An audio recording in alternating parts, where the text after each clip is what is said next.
Implicados en caso Odebrecht. Presidente, quiero saber si usted conoce los nombres de los funcionarios de su gobierno que, según el Departamento de Justicia, recibieron coimas por alrededor de 33 millones de dólares.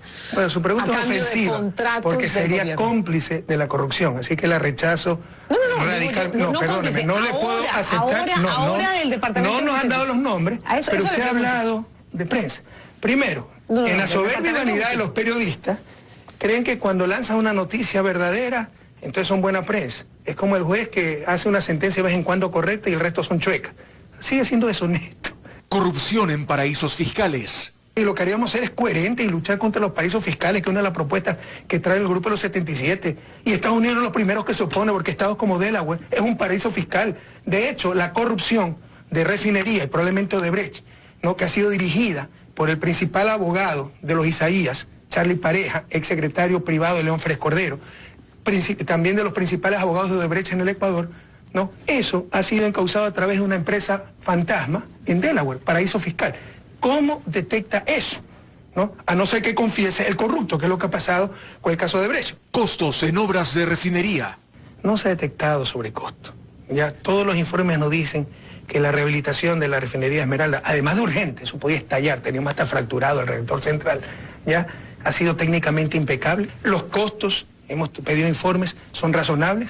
El problema es incluso hasta por costumbre, en la tradición de corrupción en América Latina, lastimosamente, es pasarle una comisión, una platita al funcionario que me da haciendo el trabajo, ¿no? Entonces eso hay que desterrarlo. Es uno de los mayores vicios de América Latina. O sea, el problema es la política. ¿Acaso no hay un corruptor del lado privado?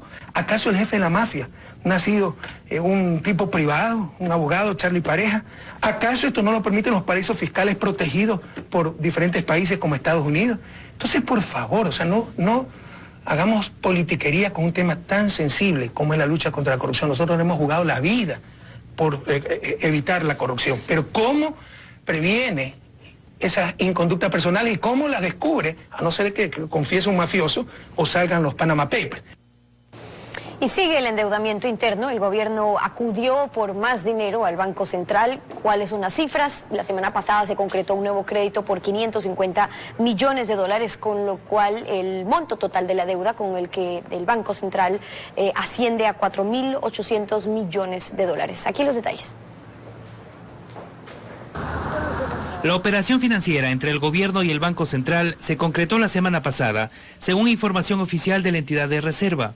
Se trata de un nuevo crédito emitido por el Banco Central de 550 millones de dólares para el gobierno.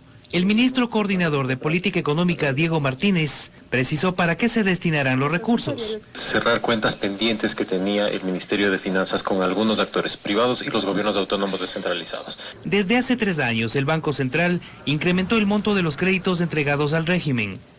En diciembre de 2014 fue de 897 millones de dólares. En 2015 subió a 1.308 millones de dólares y en diciembre de 2016 llegó a 4.305 millones de dólares.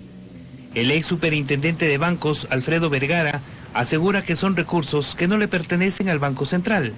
El Banco Central no produce un solo centavo. ¿De dónde es esa plata entonces? Como por ejemplo son las instituciones, municipios, algunas instituciones del Estado, otras instituciones privadas y los bancos. Con los 550 millones adicionales, el monto total de créditos del Banco Central al gobierno en los últimos 3 años asciende a 4.847 millones de dólares, según información oficial de la entidad.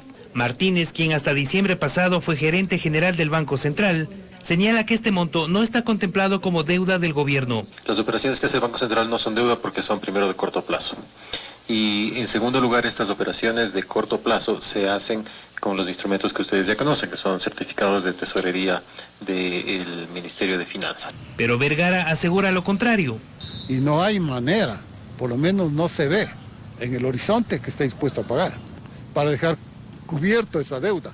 Y pidió a las autoridades económicas del gobierno suspender este tipo de operaciones financieras. Y con esos temas estamos concluyendo esta emisión de Contacto Directo. Alfredo, nos volvemos a encontrar mañana.